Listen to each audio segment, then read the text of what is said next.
I think we need to be clear. We didn't know what the deal was. We now face the prospect of potentially 10 more years of the Tories and their austerity budgets. And the honest thing for Labour to do is to really get into the weeds of understanding what Brexit's going to mean. And if it means worse terms and conditions, if it means Britain is poorer, if it means your children have a less good outcome than they would have had otherwise, then surely the right thing for Labour to do is to argue to improve people's livelihoods. And if that means staying in the European Union, that's what we should argue.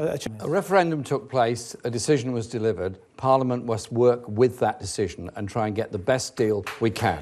Okay. I think we have to be part of the market in Europe. In other words, access to that market for British manufacturing. In the single industries. market or access to it? It's a different thing. Either the single market or European Economic Area. I would prefer it if it's access to the single market. I think that is the best way of doing things. And we have to reach out to all of those people and say there is no future if we divide. There is no future if all we're doing is blaming minorities and migrants for the problems of our communities. It is the problem and failure of central government to invest in the poorest, most vulnerable parts of this country that must be addressed and will be addressed by a Labour government.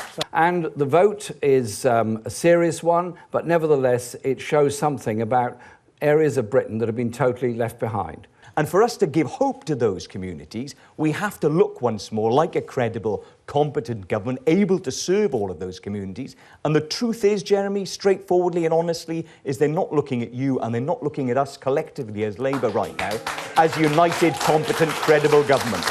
So investment is critical. The other thing is we've got, I think, to seize back from the Tories those words, ambition, aspiration. How have we ended up as a Labour Party with the Tories taking from us those central tenets of Labour? We're the ambitious party for Britain. We've got to get away from the notion that we're somehow anti-business. We are in favour of investment in our businesses. Right? How many seats do we need to win to beat the Tories? You know as well as I do, we need to win at least 90.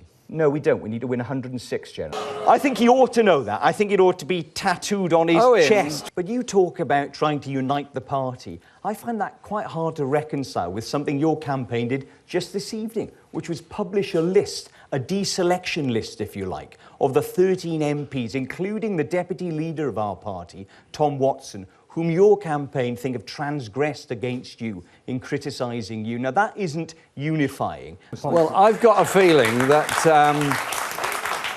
the Conservatives have put out this green paper, which is about bringing back grammar schools, and it's got a lot of rather strange claims within that green paper.